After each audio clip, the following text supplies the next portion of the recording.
We could have a base on the moon within 30 years, reach Mars in 50 years, and explore the moons of the outer planets in 200 years. By reach, I mean with manned, or should I say, person space flight.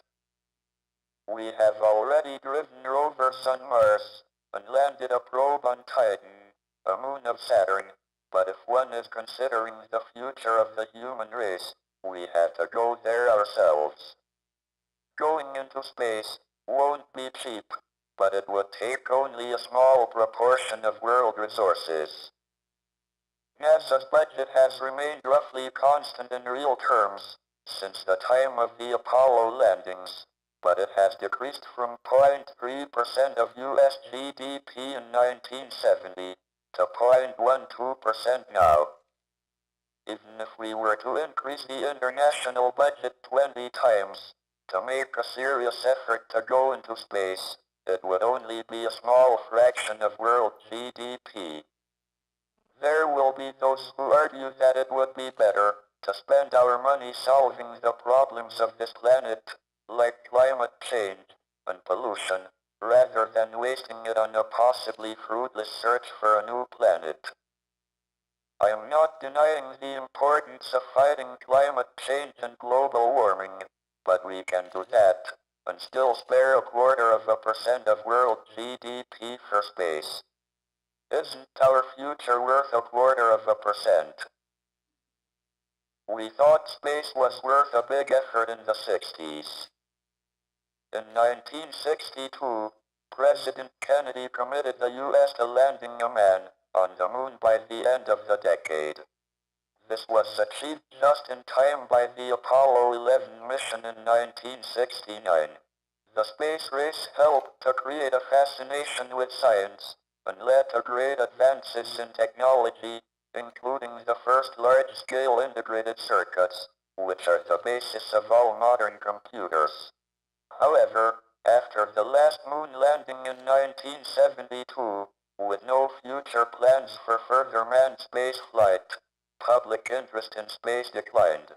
This went along with a general disenchantment with science in the West, because although it had brought great benefits, it had not solved the social problems that increasingly occupied public attentions. A new manned space flight program would do a lot to restore public enthusiasm for space and for science generally. Robotic missions are much cheaper and may provide more scientific information, but they don't catch the public imagination in the same way.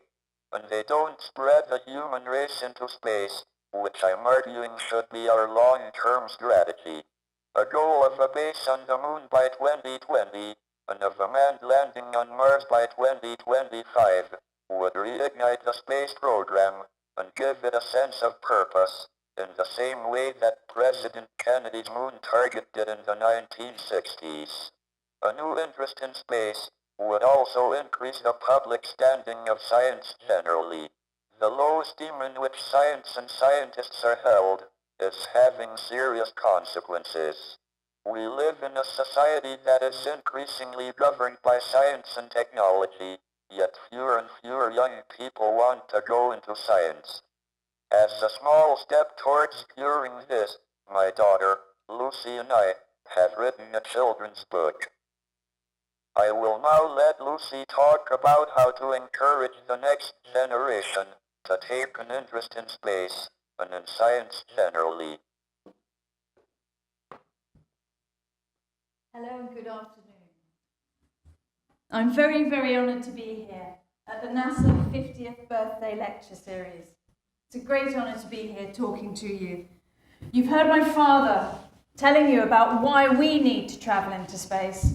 Well, I'd like to take just a few minutes to tell you why we think we need to have a next generation who wants to travel into space as well. As my father said, at the moment, we face a paradox. Never before have science and technology played such a big part in our lives. And yet, at the same time, it seems that children are turning away from science. They're losing interest in science, and they're not studying it.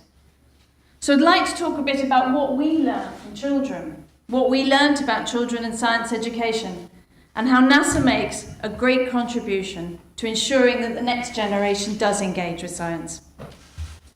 Last year, my dad and I published a book for kids. It's an adventure story in which all the adventures are based on real science. It's about a little boy who lives next door to a scientist. And this scientist has an amazing computer called Cosmos. And Cosmos is so powerful and so intelligent, he can draw a doorway through which you can walk to any part of the known universe that you want to visit. Now, when I told some people at NASA about Cosmos, the fictional computer, they said, "Oh, I wish we had one of them because that would help our budget enormously." Now, my father wanted to work on this project because of his high level of concern about children and science education. Now, that's not saying that we set out to persuade every child to be a scientist, because our world needs people with a wide variety of skills. But science affects all of us, and it matters to all of us, and it will do even more so in the future.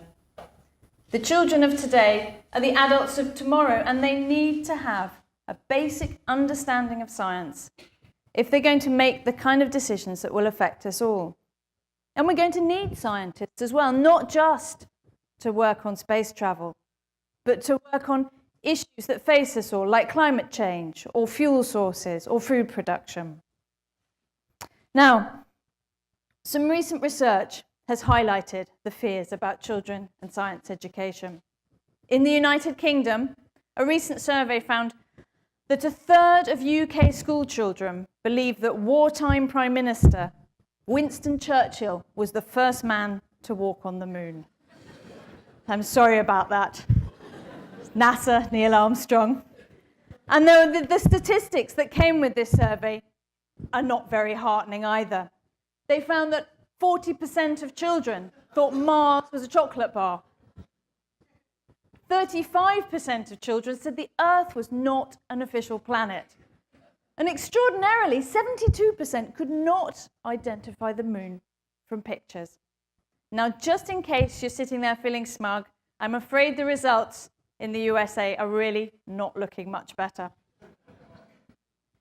Only 4% of US adults, when asked, could name a living scientist who they would nominate as a science role model. Although, at the same time, 96%, a stunning 96% of US adults think that it is important for the US to be a leader in science education.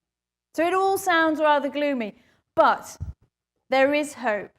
As I found out when I went on a worldwide schools lecture tour with a talk called Surfing the Solar System. It's about the sort of concepts of astronomy and theoretical physics that we set out to cover in our book. Now, we estimate I've probably spoken to about 20,000 kids worldwide. And what I discovered was an enormous appetite and enthusiasm for science. And we were asked so many questions that we have to write another book in order to be able to answer them. And they're great questions like, can you skateboard on Jupiter? And what my personal favorite is, what does happen if you get to the edge of the universe? Now, you could say that we're just lucky, that we've got the rock star end of science at our disposal. And without a doubt, I can tell you that black holes presented by Stephen Hawking, explained simply for kids, is a winner. We had them with us all the way. But more seriously, some research at universities in the UK shows that a significant percentage of students studying sciences, and I mean across the board, this isn't just physics, report that their interest in science was sparked by exactly these topics. They went on to become scientists because of an early interest in astronomy and the exotic phenomena of theoretical physics.